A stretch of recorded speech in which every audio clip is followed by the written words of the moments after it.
Hey YouTubers, don't forget to subscribe and hit that bell over by the subscriber button to notify you every single time I upload. Enjoy the video. Hey YouTubers, and welcome back to another Dragon Ball Super discussion video. I am once again joined by the one, the only, the boys are back in town, the dynamic duo is back. Oh, we've been back for a while because we didn't do a couple videos for a while now. Anyway, I'm just rambling. MJ, why don't you say hello to everyone? Hello.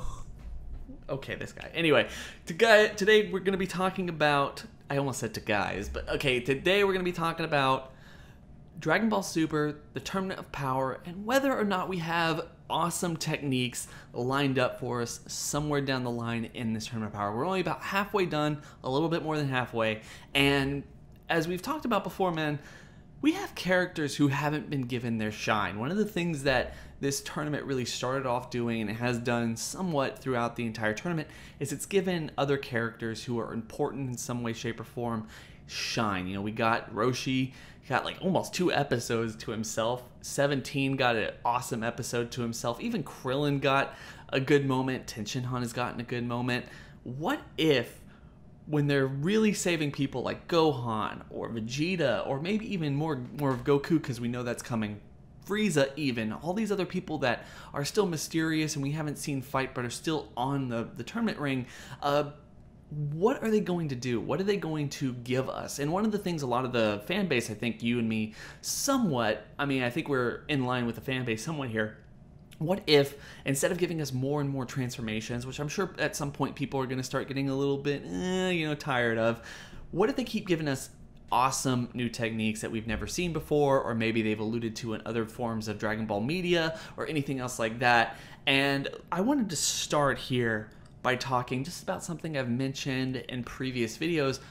What if Frieza took the Hakai energy that they got from him, or they shot at him during his first couple minutes in the show, his time back on Earth when he was getting warmed up? What if instead of throwing the complete energy at that to Goku, one of the reasons Goku was able to survive it in his base was because Frieza took some of that energy in himself, and now that's, at least in his mind, his trump card against people like Jiren or someone else like that. He doesn't want to use it. He told Goku he doesn't want to use it. He doesn't want to fight Jiren. Maybe he doesn't want to use it. He's going to use it on a God of Destruction or Zeno himself because he's just full of himself like that. But what are your thoughts on that? Something I've talked about before. I want to hear your thoughts.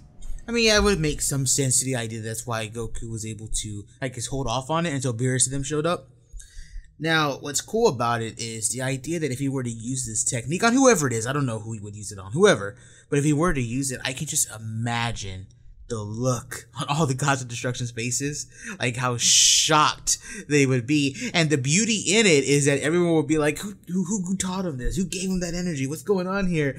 And then one of them's gonna, and then the angel, the Universe 9 angel is gonna be like, oh, that was Sidra. And he's already gone. He's passed. So I thought that'd be like a little funny moment there.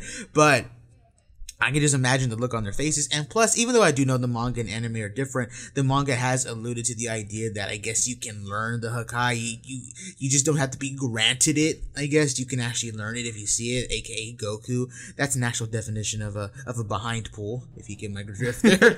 But according to the manga, you can learn the technique supposedly. So the idea that Frieza was able to take some of that energy into him, not only is that a bit of a better explanation for me, I think it would just be cool to see the look on all the guys' faces, including Zeno, because he can kind of do it too. He erases people, you know.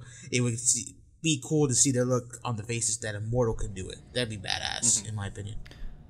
And I think going off of that, because yeah, we've already talked about that in some length, I think we got to get into people that we haven't really talked about a whole lot here. And one of the things I think you and I and everyone listening to this is, what is Vegeta hiding up his sleeve? Vegeta always has those sleeves, you know, the Saiyan armor, sleeves and gloves. But anyway, what is he hiding? Because it's weird to me that he's so overconfident. We don't think he has another transformation. Like I said, I think that would really make a lot of people mad. And as I mentioned before, Vegeta has a way about him. He has a way of going off, training by himself, and coming back with something completely new, unique, and enough to take out at least the person he's up against right now. I mean, I'm talking about Vegeta bringing out something he thinks he wants to use it on Jiren, as he was telling Toppo, I don't do second fiddles, like, but your second fiddle. They had that little back and forth. I think Vegeta's holding something. He thinks he's going to use it on someone like Jiren, and then might even end up using it on Toppo and taking out Toppo with this amazing technique. Do you think that's possible, and what do you think it might be?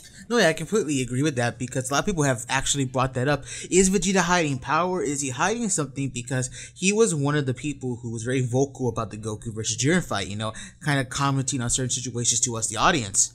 And one of the things was that he was kind of freaking out about Jiren because he couldn't even see his movements, right? So what does that tell you? Does that tell you that he's just lost something in his head? Has a screw gone loose? or is he hiding something? You know what I mean? So if he's hiding something, and it being a technique would be cool, because yeah, transformation, but a technique, that's something that's already established in the lore of Dragon Ball. Vegeta's always gone off to train, and he's always come back with a new technique. Not all the time, but most of the time. And most of the time, it's something very cool, very flashy, very powerful.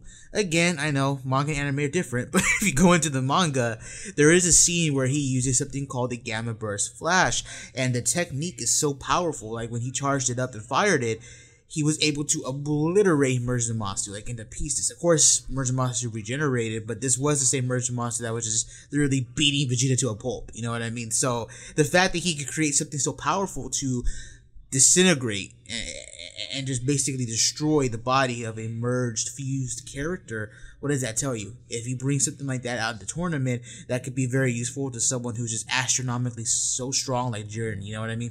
Mm-hmm. And as you and I have already talked about, it'd be really cool if Vegeta uses this and gives Goku an advantage by slowing down Jiren just enough. So maybe he doesn't get the win, but he definitely gets something that puts him over. Yeah, he damages him enough, for the whole, I guess, for Goku himself. He's like the Cell stuff. He gives that extra little hand. You know what I mean? That leads to the victory. Exactly. And just before we go on, do you have anyone else that you want to talk about here? Just something that you would really like to see? Well, there's one other character that's always been shown to create new techniques, and in my opinion, sometimes they're even cooler than Vegeta's. That character is, of course, Piccolo, Qualman's favorite character. So, with Piccolo, it's almost the same scenario. He always trains, and he gets stronger, and he always has a new technique. Now, one of them being, obviously, the special beam cannon, the Makanko Sapo, that being one of the more dangerous and more notable and iconic techniques from him that he learned through the 5-year gap, right? From Into Dragon Ball to Z. Then, of course, you get to the Cell arc. I'm not too sure if he showed anything on Namek. I don't think so. I don't think so. I mean, you got like an abundance of things and new things when you got to the Cell arc. When you get to the Cell arc, man, he shows off. I can't remember the name of it, but it's like he puts his hands together like the triangle, you know what I mean? And he's powering up a blast. And this thing is so darn powerful that it even scared the androids for a brief moment, you know what I mean? The androids were just like, oh my gosh, is he gonna fire that right here next to us? Like, oh my gosh. And then he used that against Cell. And then another notable one is the Hellzone grenade, where this dude fires nothing but blast into the air, literally, abundance of blast, and he's able to control every single blast to kind of hit a target, you know what I mean? They zone in on you. That is so cool. This guy always has cool techniques, and I think it would be cool and beneficial to the story if he had a cool technique, because the one thing that Piccolo's always been, especially since the Cell arc, it's kind of just been like in the back. I mean, he's never really been front seat with all the strong characters. So to him have a technique that puts him at least on that level for a brief second, where he fires that energy blast or he fires that new move, could be insane. I would really love it. I would really love it if he did something along the lines of like this is very wacky, but it's a version of the special beam cannon, but I always recall, this may be a dub only line, but I always recall whenever he's watching Tenshinhan do the forearm technique.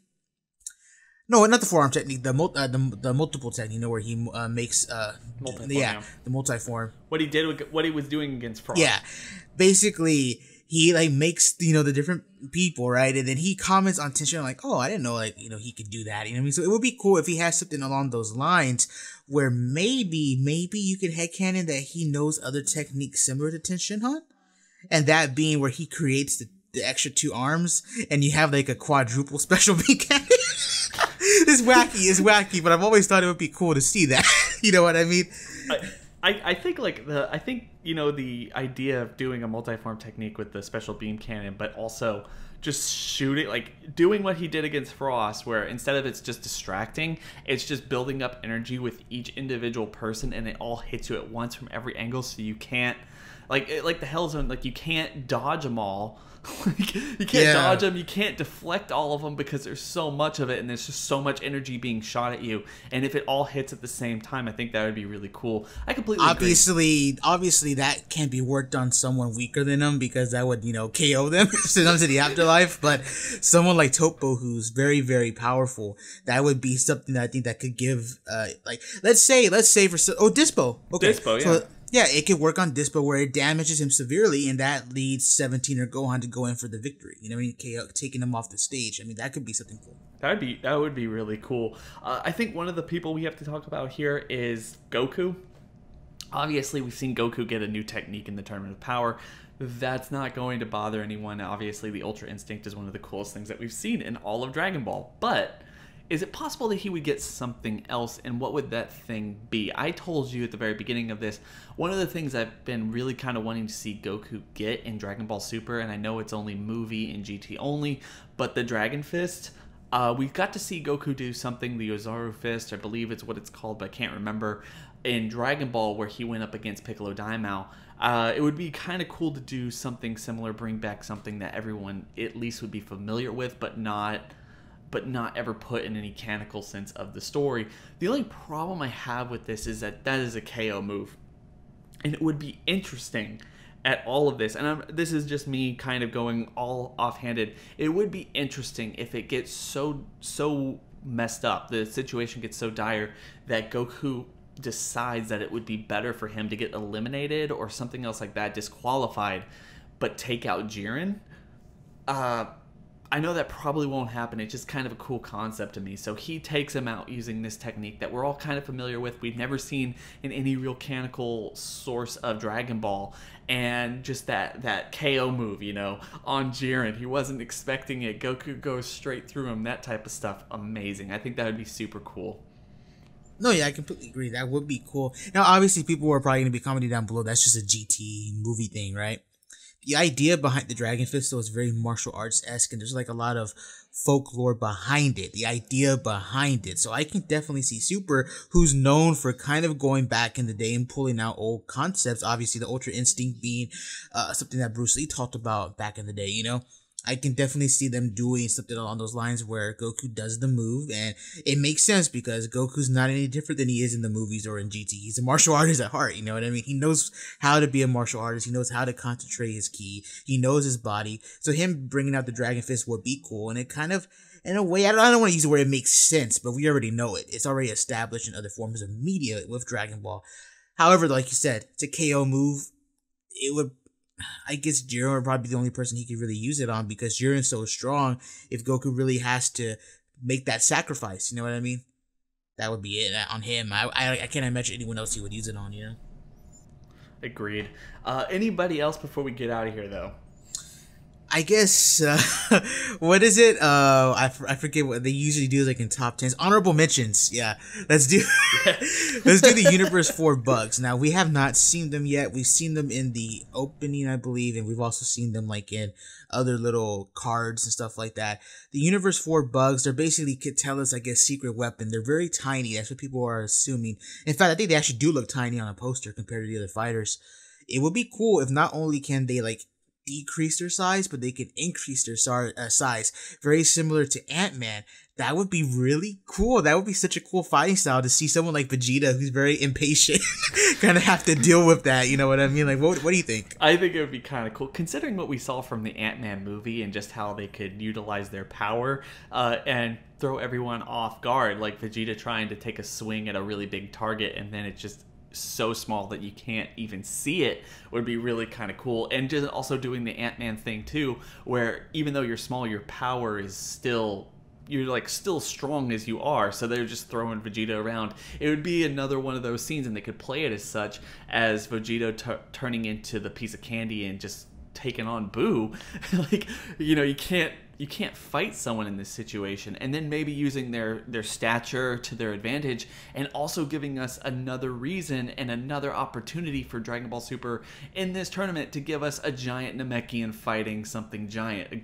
Our first official kaiju fight in the entire series, I think would be really kind of cool, considering we have 3 Namekians right now and those 2 bugs. It would be, I would really like that. So that would be a really awesome technique. But guys, I want everyone to go down to the description section below, hit that link, and go subscribe to MJ if you haven't already. The guy makes some really awesome content. But with that being said, I want to hear everyone's thoughts and opinions about this particular topic. I mean, who would you like to see get an awesome technique? What do you want to see them be able to accomplish with that technique? What do you want it to be? And anything else like that. This isn't just a conversation between me and MJ. It's also with all of you guys. Anyway, don't forget to like, comment, and subscribe. Hit that bell over by the subscriber button. It's going to notify you every single time I upload. But with that being said, guys, I hope everyone has a good day. I hope you share this out to all your friends and everything else like that. Have a good day. It's been real.